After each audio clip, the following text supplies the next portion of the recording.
지난주 거 정리해 볼게요. 여기까지 왔으면 사도 바울이 그런 성화의 도구로서 의의 무기 그랬죠, 지난주에는. 그죠? 의의 무기로서 내가 에베소서 6장을 가지고 여러 가지 설명을 했어요.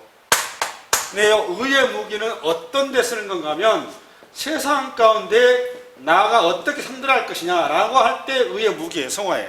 근데 오늘은 의의 뭐죠? 종이에요, 종. 무기 대신에 뭐가 됐어요? 종. 여기서는 뭐냐? 하나님 가운데 나는 어떻게 써야 되느냐라는 겁니다. 이 얘기예요. 지난주에 뭐에 관한 거였다? 외적인 거. 세상 가운데 우리가 성화의 길을 어떻게 가는지에 대한 방법론을 사도 바울이 의의 무기 이렇게 한 거예요. 오늘은 사도 바울이 우리 내면에 우리의 영적으로 하나님과 내가 어떻게 연합되어져 가는지 성화의 과정을 통해서 그걸 얘기한다 그 말이에요. 이해되셨죠? 그럼 오늘은 성화에 관한데 하나님과 나의 관계를 얘기한다 그 말이에요. 아멘? 예, 그 툴을 가지고 갑니다. 6장 우리 15절 가보겠습니다. 시작. 그런즉 어찌하리요? 우리가 법 아래에 있지 않냐고 은혜 아래에 있으니 죄를 지으리요? 그럴 수 없느냐. 이건 무슨 말? 이게 사도 바울의 독백인데 우리가 율법에서 자유함 얻고 우리가 그러니까 죄에서 자유함 얻었으니까 이제는 율법 맘대로도 은혜로 해서 구원 받았으니까 구원은 받아놓은 쉽게 해서 이거 뭐랄까 구원은 받아놓은 게 뭐라고 그러나요? 하나의 그냥 면허증이니까 요 면허증이 있으니까 맘대로 살아버려도 되네 그 말이에요. 죄 짓고 맘대로 살아도 된다. 몸은 아니다 그 말이에요. 사도 바울이. 그게 아니다. 우리는 은혜 받은 자로서 모름지기 기존의 죄의 자리에 더 이상 설 수가 없는 것이다 라고 독백처럼 이렇게 하는 겁니다. 그럴 수 없느니라. 그 다음에 16절 시작. 너희 자신을 종으로 내주어 누구에게 순종하든지 같이 따라 읽으세요. 다시 처음부터 시작. 너희 자신을 종으로 내주어 누구에게 순종하든지 그 순종함을 받는 자의 종이 되는 줄을 너희가 알지 못하느냐.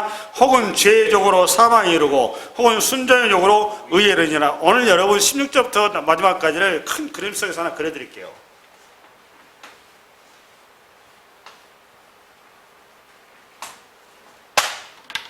바울이 이런 얘기를 했어요. 계속 비슷비슷한 얘기를 해놨어요.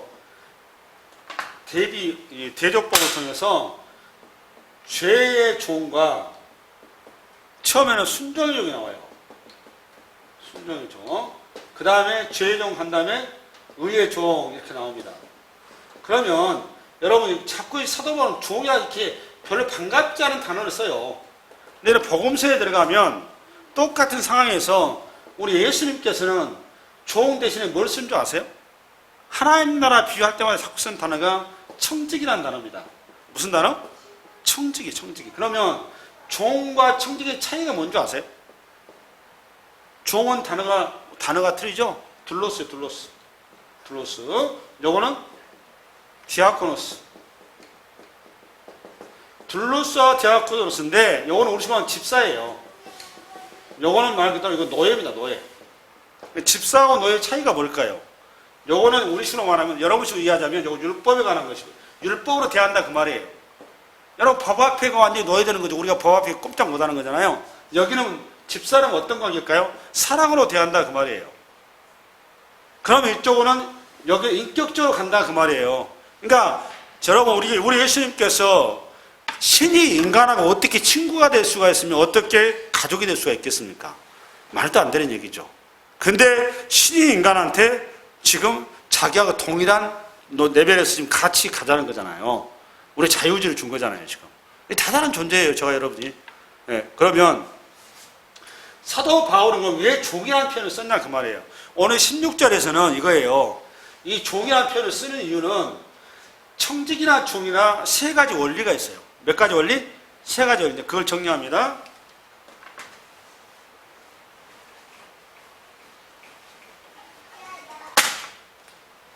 청직이나 종이나 공통분모예요. 공통분모. 첫 번째, 소유권이 없다라는 겁니다. 이게 첫 번째예요. 종이 자기 소유권 있어요, 없어요? 없어요. 청직이는요? 없어요. 남일 거예요. 두 번째, 그렇기 때문에 소유권자의 뜻을 따라야 된다는 거예요. 이게 중요해요. 그러면 세 번째 마지막으로는 소유권자의 결산이 있다는 겁니다. 결산. 이게 심판에 해당하는 겁니다. 이해되셨나요? 이게 하나님 나라의 비유를 요걸 가지고 우리 주님께서 계속 얘기를 해요. 복음서에. 누가복음하고 마태복음 보면 하나님 나라의 비유가 참 많이 나와요.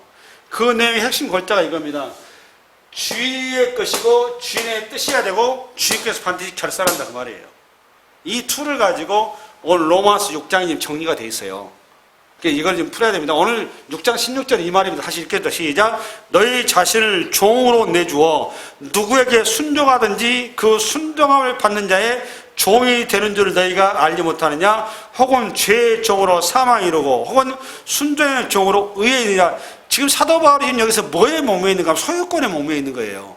첫 번째 항목입니다. 인간은 둘 중에 하나여야 된다 그 말이에요. 자기 스스로가 주인이 될 수 없다 그 말입니다. 그러면 누구의 주인이냐? 쉽게 예속되는 존재다 그 말이에요. 그러니까 사단을 주인으로 모시든가 또 누구를 하나님을 주인으로 모시든가 둘 중에 하나의 기로에 서 있지 중간지대는 있다 없다? 없다 그 말이에요. 그거를 마태복음 6장 23절인가? 열어봐요. 마태복음 24절. 한번 같이 읽겠습니다. 시작.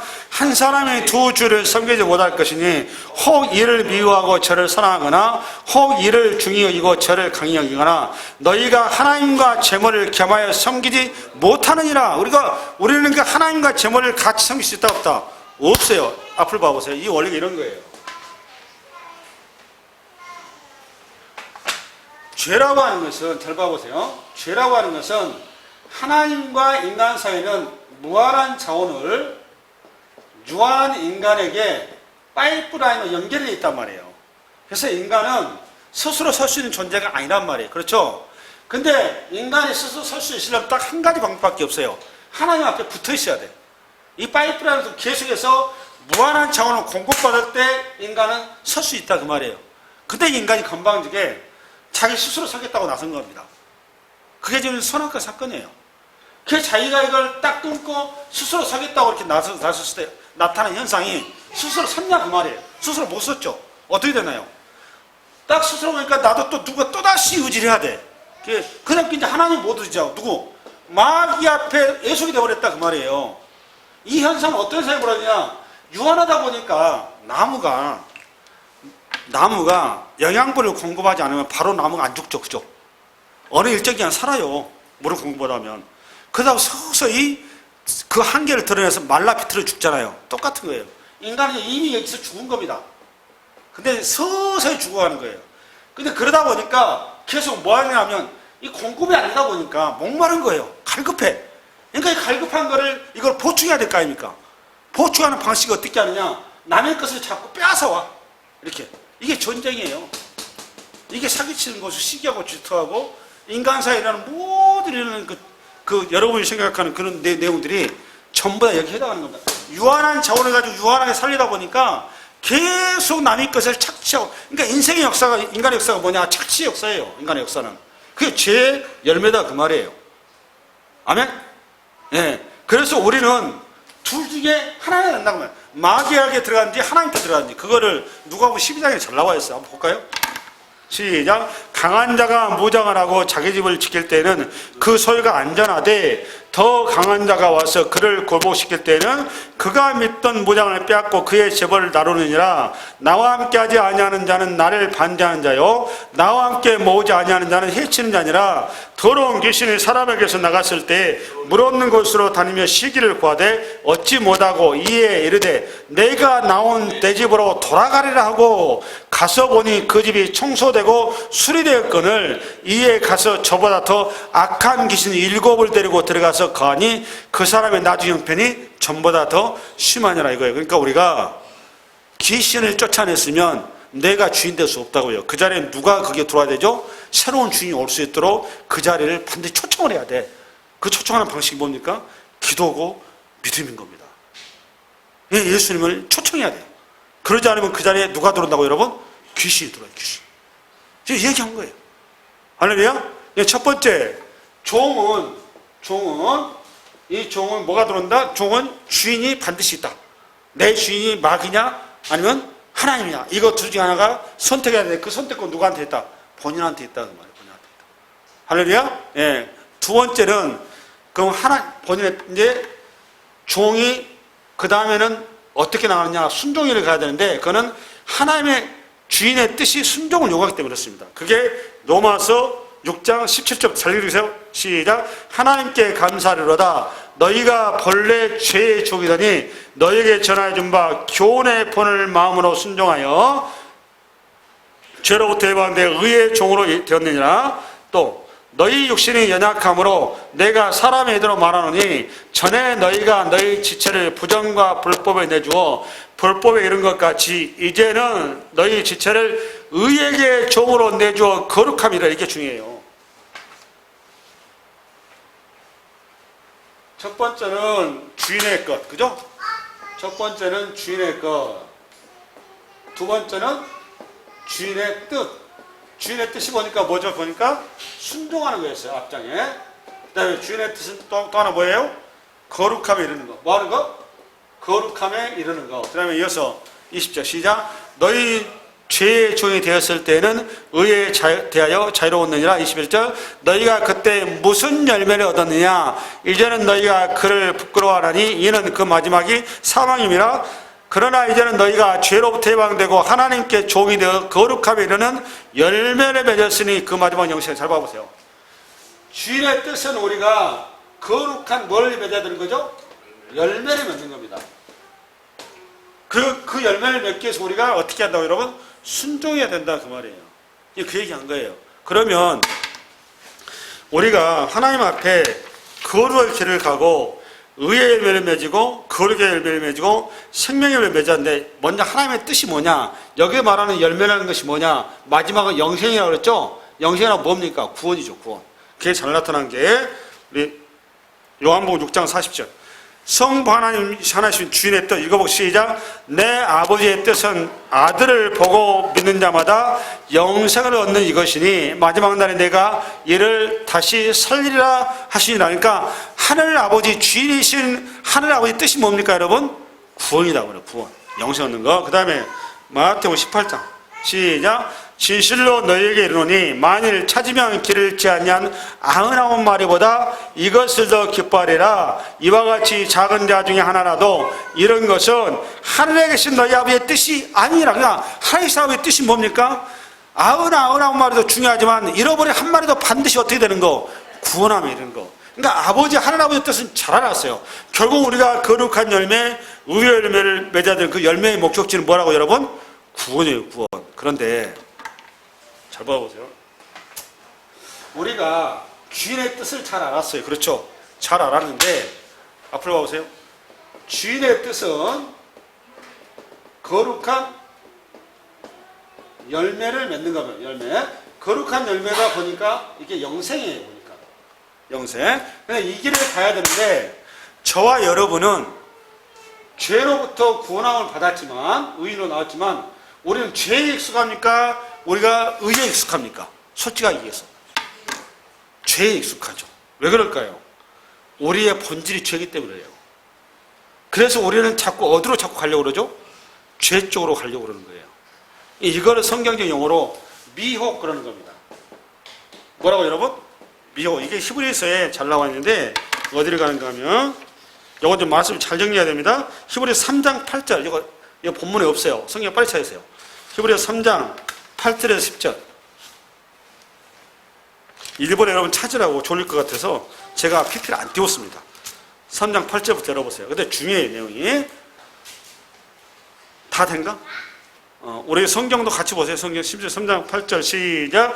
광야에서 시험하던 날에 거행하던 것 같이 너희 마음을 완고하게 하지 마. 지금 이거 누구한테 얘기하는 겁니까? 이스라엘 백성. 여기 광야면 어디를 얘기하는 거죠? 38년 동안 헤매던 자리. 그렇죠? 광야에서 시험하던 날에 거역하던 것 같이 너희 마음을 완고하게 하지 마라. 이게 중요해요. 뭘 완고하게 하자? 마음을. 이어서 9절 시작. 거기서 너희 열조가 나를 시험하여 증험하고 40년 동안 나의 행사를 보았느니라. 잘 들으세요. 10절 시작. 그러므로 내가 이 세대에 노하여 이르기를 그들이 항상 마음이 뭐되어 미혹되어 내 길을 알지 못한다 했다. 뭐되어? 미혹되어. 뭐되어? 미혹되어. 여기서 내 길을 알지 못한다 하였도다. 여러분 이 말이 무슨 말인지 아세요? 무슨 말인지 아세요? 미혹되어서 누가 이스라엘 백성들이 광야길에 하나님께서 인도하신 길에서 미혹이 됐단 말이에요. 지금. 그죠? 미혹이 된 결과가 그들이 나타난 현상이 내 길을 알지 못한다. 그러니까 이스라엘 백성들이 이랬다 그 말이에요. 이게 무슨 말일까요? 이게 무슨 말인가? 나는 하나님의 인도하는 방식에 대해서 동의를 못하겠다 그 말이에요. 왜 나를 광야길로 인도하는지, 우리식으로 말하면 내가 예수 믿는데 왜 내가 암덩어리에 걸리는지, 내가 예수 이렇게 열심히 잘 믿는데 왜 내가 사업이 이렇게 잘 안 되는지, 왜 내 자식이 이렇게 학교도 이렇게 잘 못 가는지, 그렇다 그러면 난 그 하나님 이해가 안 간다 그 말이에요. 왜 그랬다고 근데 그 원인이 뭐라고 여러분? 미혹. 우리가 그러니까 죄의 출발은 어디에서 출발하는 거죠? 미혹. 뭐가 없기 때문에 미혹이 되는 거죠? 믿음이 없기 때문에. 그래서 이 근거는 왜 그러느냐? 이 미혹의 밑에는 뭐가 들어있냐? 기초에는 여기에는 탐욕이 들어가 있어 그래요. 뭐가 들어가 있어 그렇다? 탐욕. 여러분 우리가 하나님 앞에 순종의를 가지 못하는 그 밑바닥에는 아담이 에덴 동산에서 선악과 언약을 지키지 못하는 그 밑바닥에는 뭐가 있었습니까? 미혹이 되어서 보듬도 하고 모함짓도 하고 탐스럽기도 하는 거 미혹됐단 말이에요. 근데 그 기저에는 뭐가 있었습니까 여러분? 탐욕이 솟아리고 있었어요. 탐욕이. 창세기 3장 6절 봐봐요. 창세기 3장 6절. 시작.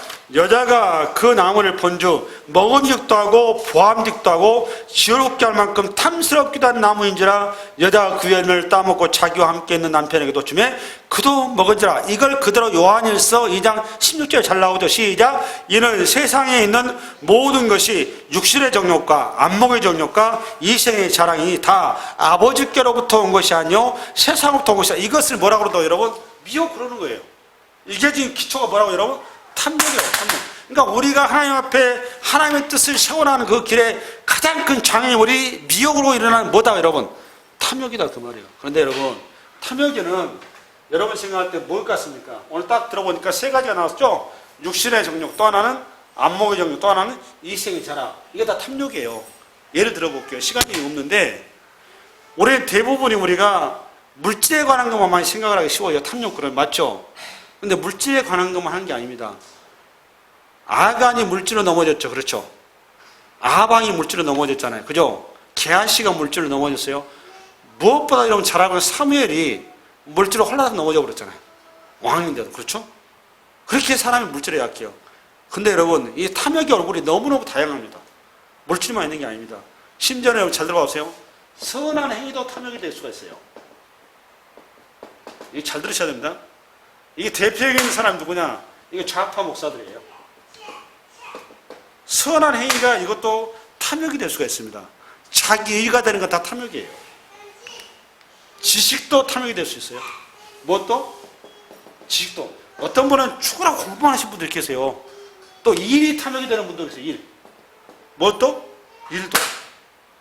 또 뭐가 탐욕이 되느냐? 우리가 많이 노출되는 게 이 권력이 너무 많은 사람들이 탐욕에 권력에 막 너무 많이 매료돼요. 특히 목사들이 이 권력의 탐욕에 많이 본전에게 물들어가요. 네. 그 대표적인 여러분 지금 우시야 왕인데 그거 하나 보겠습니다. 우시야 왕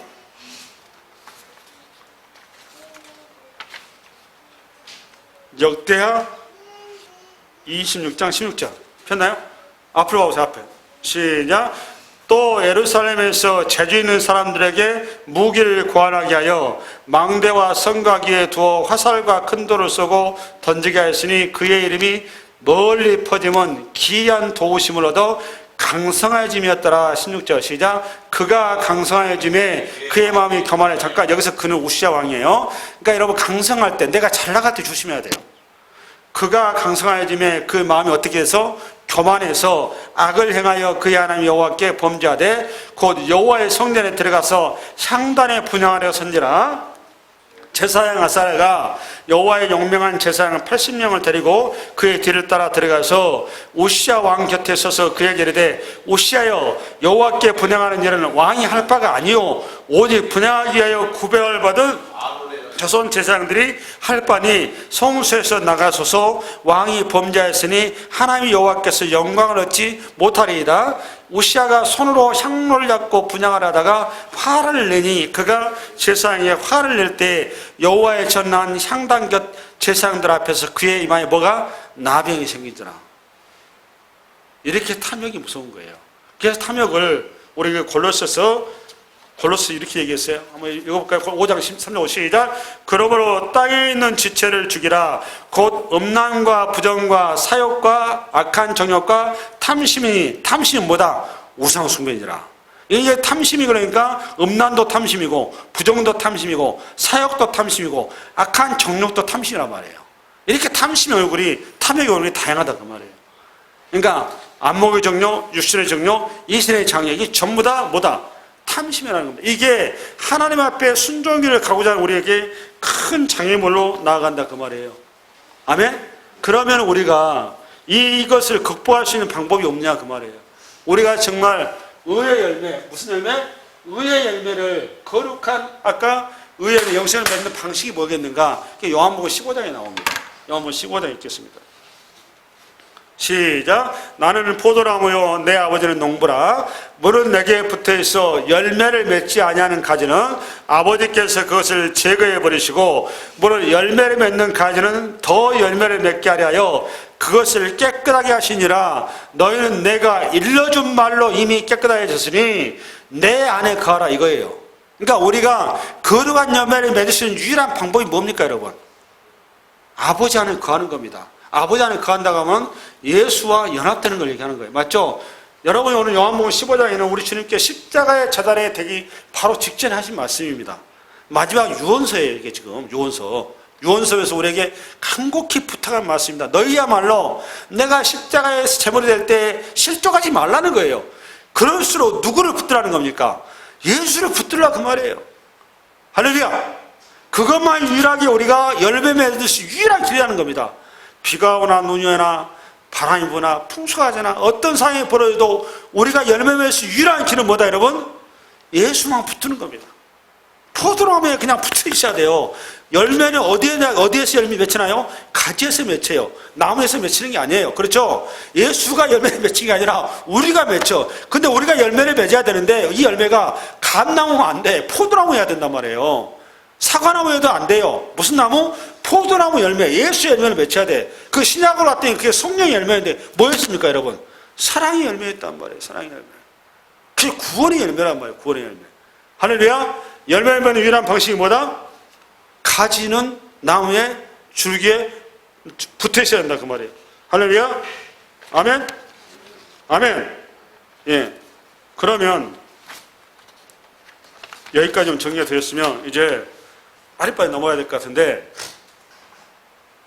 우리가 하나님 앞에 의의 열매, 진리의 열매 맺으려면, 미혹되지 않으려면 무엇보다도 하나님께 붙어 있어야 되겠죠. 동시에 또 하나는 우리가 말씀 앞에 서야 돼요. 뭐 앞에 서야 된다? 말씀 앞에 서야 돼요. 그거를 제일 잘 나온 게 신명기 28장입니다. 한번 읽어볼까요? 신명기 28장 시작. 내가 내 하나님 여호와의 말씀을 삼가 듣고 내가 오늘 내게 명령하는 그의 모든 명령을 지켜 행하면 내 하나님 여호와께서 너를 세계 모든 민족 위에 뛰어나게 하실 것이라. 내가 내 하나님 여호와의 말씀을 청정하면 이 모든 복이 내게 임하며 내게 이르리. 여기까지. 여러분 1절과 2절에서 가장 많이 나오는 단어가 뭡니까 여러분? 김경수 권사님 졸리셨죠? 1절과 2절에서 가장 많이 단어가 뭐였을까요 여러분? 네?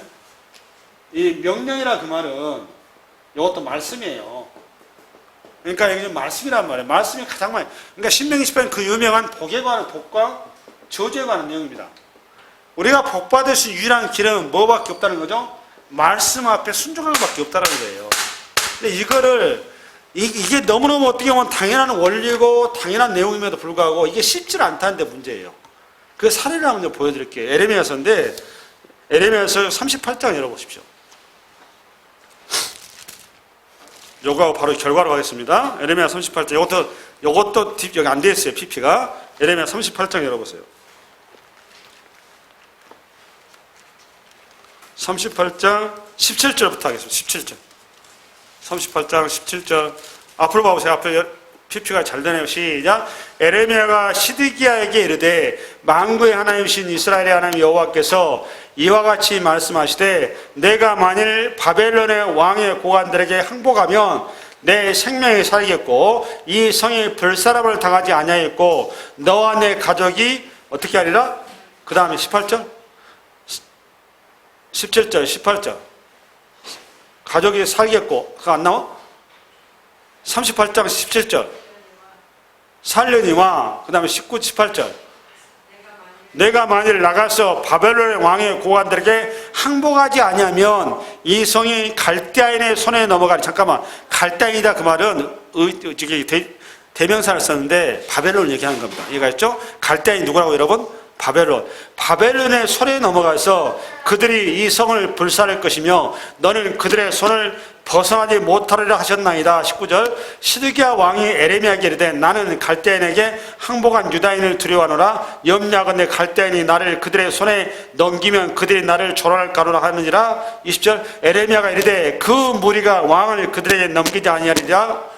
원하옵나니 내가 왕에게 아뢰는 바 여호와의 목소리에 순종하소서 그리하면 왕의 보고를 받아 생명을 보좌하시되. 이게 무슨 내용인가? 이런 내용이에요. 시드기야가 마지막 유다의 마지막 왕입니다. 폐망이 가기 전에 시드기야 왕이 나라가 상태가 영 안 좋으니까 에레미야를 본인이 찾아갔어요. 선지자를. 그렇게 싫어하는 에레미야를 찾아가가지고 다시 묻는 겁니다. 그 전에 이미 에레미야가 얘기했어요. 왕이시여 바벨론을 항복하십시오. 이게 하나님의 뜻입니다. 이게 시드기야 입장에서는 이해가 안 가죠. 왜 이해가 안 가는가 하면 이스라엘이 망할 수 없다고 생각했거든요. 신앙이 잘못된 거죠. 예루살렘이 망할 수 없다고 생각했어요. 성전이 무너질 수 있다고 생각을 안 해봤단 말이에요. 근데 자꾸 에레미야가 망한다고 그러니까 안 받아들였단 말이에요. 그런데 상황이 영 심상치 않아. 이번에는 에레미야를 본인이 알아서 재발이 전이니까 찾아갔어요. 물은 겁니다. 에레미야한테. 하나님이 뭐라고 그러느냐. 솔직히 얘기해라. 근데 에레미야가 뭐라고 그랬습니까? 바벨론에 항복하십시오. 그렇게 한 거예요. 만약 항복하면 당신의 목숨도 살고 또 어쩌고 가족들도 생명을 지켜주고 성은 비록 식민지는 되지만 무너지진 않는다. 여기를 완전히 그냥 아작을 내지 않으니까 하나님의 뜻이다. 그것이 일단은 이걸 받아들이려 했는데 이 시드기야 왕이 받아들였어요? 안 받았어요? 안 받아들여. 결과가 어떻게 됐을까요? 그게 에레미야서 52장 10절 11절 여러분. 에레미야 52장 10절 12절 1140페이지 앞에 봐요. 앞에 시작. 바벨론 왕이 시드기야의 아들들을 그의 눈앞에서 죽이고 또 리볼라에서 유다의 모든 고관을 죽이며 시드기야의 두 눈을 빼고 놋사슬로 그를 결박하여 바벨론 왕이 그를 바벨론을 끌고 가서 그가 죽는 날까지 오게 가두니까 두 아들을 그 앞에 죽여버려요. 본인은 또 두 눈이 뽑혀버립니다. 그냥 비참한 말로를 맞이하고 예루살렘 성이 완전히 무너져 버렸습니다. 아작이 나버렸어요. 왜 그랬다고 여러분? 말씀을 따르지 않았었을 때. 그러니까 말씀을 따라야 됩니다. 아멘? 우리가 열매 맺는 방유란 방유 말씀 따라야 돼요. 마지막으로 결산. 이제는 로마서 6장 23절이죠. 시작. 죄의 삭은 사망이요 하나님의 은사는 그리스도 예수 우리 주 안에 있는 영생이라. 첫 번째 주인의 것. 그죠? 주인의 것. 소유권이 있다고 하죠? 소유권이 없다. 우리는. 두 번째 주인의 뜻을 따라가야 된다. 그죠? 그 다음에 마지막 세 번째는 주인이 뭐 하신다? 결산하신다. 이거를 뭘로 우리 식으로 하는 심판한다고 말해요. 그럼 결산하는 기준이 뭐냐 그 말이죠. 결산의 기준. 그걸 히브리서 4장 12, 13절이에요. 결산의 기준. 시작. 하나님의 말씀은 살아있고 활력이 있어 좌우의 날선 어떤 검보다 예리하여 혼과 영과 관절과 골수를 찔러 쪼개기까지 하며 또 마음의 생각과 뜻을 판단하니 지으신 것이 하나도 그 앞에 나타나지 않음이 없고 우리의 결산을 받으신 눈앞에 만물이 벌거벗은 것 같이 드러나느니라. 우리가 그러니까 심판을 받는 기준이 뭡니까 여러분? 말씀이에요. 말씀. 이거를 잘 정리해 놓은 게 알곡과 가라지 비유더라고. 그 다음에 달란트 비유인데 두 가지를 정리하고 끝내겠습니다. 알곡과 가라지. 마태복음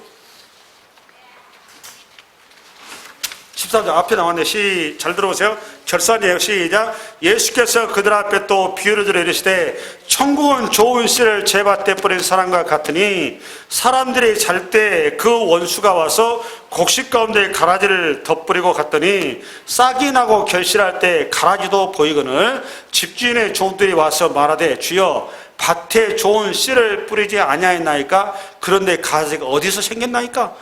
이어서 주인이 이르되 원수가 이렇게 하였구나. 종들이 말하되 그러면 우리가 가서 이것을 뽑기를 원하시나이까? 28절 시작. 주인이 이르되 가만두라. 가라지를 뽑다가 고시까지 뽑을까 염려하노라. 권사님, 이게 무슨 말이죠? 여러분 해석이 되십니까? 돼요? 이렇게 해석이 되셔야 돼요. 네. 네. 아, 다치니까. 그게 무슨 의미죠?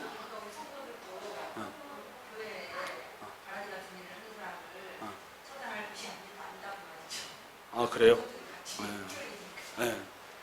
제가 보기에 50%는 맞았습니다. 이게 잘 풀어야 되거든요. 제가 정리해드릴게요. 우선은 여기서 주는 메시지가 이거예요. 첫 번째, 열매를 우리가 하나님께서 목적은, 주인의 목적은 우리가 뭐 하는 거죠? 열매를 맺는 겁니다. 그렇죠? 열매를 맺는다 그 말은 이 열매가 바로 나타나질 않죠. 반드시 끝에 가야 나와요. 그렇죠? 뭐가 필요하다는 거죠? 기다림이 필요하다는 거예요. 우리한테. 이걸 성화 그러는 겁니다. 그럼 왜 하나님께 기다림을 했을까? 이걸 내가 로마서 5장 할 때 우리가 환난을 뭐 하나니? 즐거워하나니 그랬죠? 즐거워하나니. 환난을 즐거워한데 이 세상에 이게 뭐라고 여러분? 이게 칭의의 복이라고 이게. 여러분 이해 가세요? 환난을 즐거워해야 되는 칭의 즐거워하는 것이 뭐 중에 하나라고 여러분? 구원받은 자의 복 중에 하나다 그 말이에요 지금. 그래서 환난이 뭐하고?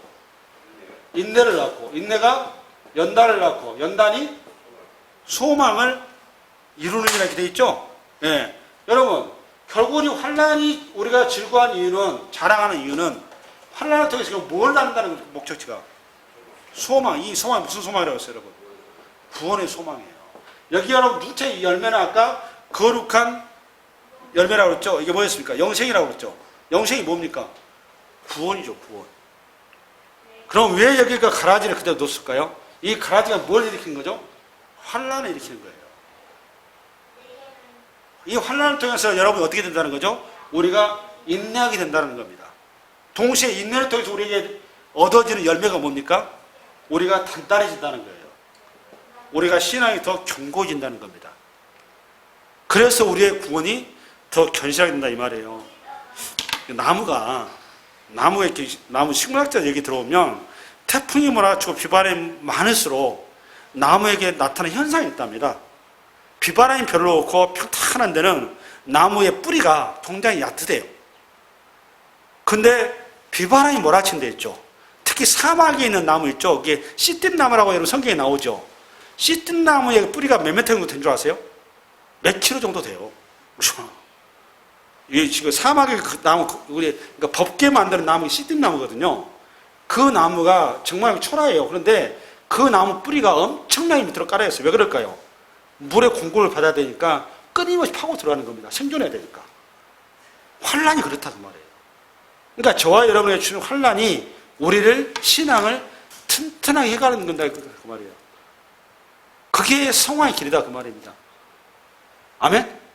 그러니까 예수 믿는다고 해서 시원한 데가 활짝 열린다. 좀 미안하지만 기대하지 마세요. 우리가 환난을 통해서 환난을 당하는데 중요한 건 환난을 우리가 이긴다 못 이긴다? 이긴다는 겁니다. 그게 아말렉 전투 얘기. 지금 그 얘기 한 겁니다. 오늘 여기에서.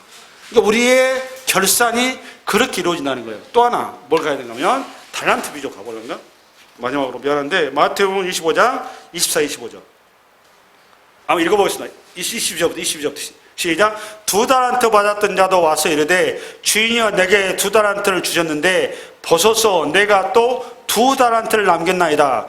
그 주인이 이르되 잘하였도다 착하고 충성된 종아 내가 적은 일에 충성하였으며 내가 많은 것을 내게 맡기리니 내 주인의 즐거움에 참여할지어다 하고 24절 한 달란트 받았던 자는 와서 이르되 주인이여 당신은 굳은 사람이라 심지 않은 데서 거두고 해치지 않은 데서 모으는 줄을 내가 알았으므로 두려워하여 나가서 당신의 달란트를 땅에 감추어 두었나이다. 보소 당신의 것을 가셨나이다. 26절. 그 주인이 대답하여 이르되 악하고 게으른 종아, 나는 심지 않는 데서 거두고 해치 않는 데서 모는 줄을 너가 알았느냐. 27절. 그러면 너가 마땅히 내 돈을 취하려는 자들에게 맡겼다가 내가 돌아와서 내 원금과 이자를 받게 할 것이라 하고 그에게 그 한 달란트를 빼앗아 10달란트 가진 자에게 주라고 지옥불에 넣어버렸어요. 그렇죠? 그럼 여러분 오늘 한 달란트가 뭘 착각한 거죠, 여러분? 앞에 제가 하나님의 평가를 내놓은 게 24절이고 5절 나올 거예요. 아니, 마태오 24절 시작. 한 달란트 받던 자에 와서 이르되 주인이여 하나님이여, 하나님은 굳은 사람, 여러분 굳은 사람이라고 무슨 말일까요? 네? 못된 사람 그런 뜻이 아니에요. 굳은 사람의 그 말은 우리 식으로 말하면 원칙주의다 그 말이에요. 원칙주의자. 여러분 일할 때 성질은 내고 이렇게 버럭버럭해도 뒤끝이 없고 앞뒤가 분명한 사람이 제일 일하기 편해요. 무슨 말 이해가시나요? 그러니까 분명하다가 그 말이에요. 분명한 사람. 하나님 그런 분이잖아요. 공의로운 분이잖아요. 그렇죠? 예, 굳은 사람의 그런 분명하신 분이다 그 말이에요. 그 다음에 굳은 사람이야 심지 않은 데서 거두고 해치지 않은 데서 모는 줄. 이게 무슨 말일까요? 이거 이해를 하셔야 돼요. 전지전능하신 분이다 그 말이에요. 여러분 이 말이 맞아요, 틀려요 지금? 그러니까 지금 오늘 한 달란트 가진 사람이 하나님에 대한 정확하게 지금 보고 있어요, 안 보고 있어요? 보고 있죠. 근데 문제는 하나님을 제대로 못 보고 있다는 더 문제예요. 그 다음 구절의 문제입니다. 25절부터 시작. 두려워하여 나가서 당신의 달란트를 땅에 감췄대요. 지금 가장 큰 문제가 뭡니까? 지금 이 친구 얘기가 문제가 하나님을 두려운 존재로 봤어요. 이게 가장 큰 패착이란 말이에요. 이 말은 우리 요거예요. 하나님에 대한 오해죠. 하나님에 대한 뭐라고 여러분? 오해란 말이에요. 오해. 이 말을 정확히 하면 말씀에 대한 오해다 그 말이에요. 이해가 됐어요? 하나님 말씀이 뭐였어요? 그거 가서 투자하라는 겁니다. 그걸 수익을 내냐 안 내냐 그건 본인 몫이 아니에요. 하나님께서 하실 일이란 말이에요. 가서 뭐 하라고 여러분? 투자를. 근데 이 친구는 뭐 했죠? 투자를 안 했어 우선. 안 나갔어. 왜? 두려워서. 왜 지가 두려워해요? 그거 하나님은 알아서 할 일인데. 지금 그 얘기 한 거예요. 그러니까 우리가 제일 중요한 게 뭡니까 여러분? 말씀을 바로 알아야 된다 그 말이에요. 결산할 때 뭘 기준으로 우리를 결산한다고 여러분? 말씀을 기준으로. 말씀 똑바로 못하면 우리 다음에 갔더니 예수님 나 몰라 이런단 말이에요. 여러분 천국 가야 되잖아요. 구원 얻어야 되는데 말씀을 바로 하면 구원 얻을 거 아닙니까? 오늘도 그 말씀 앞에 순종할 여러분 되시기 바랍니다. 수고하셨습니다.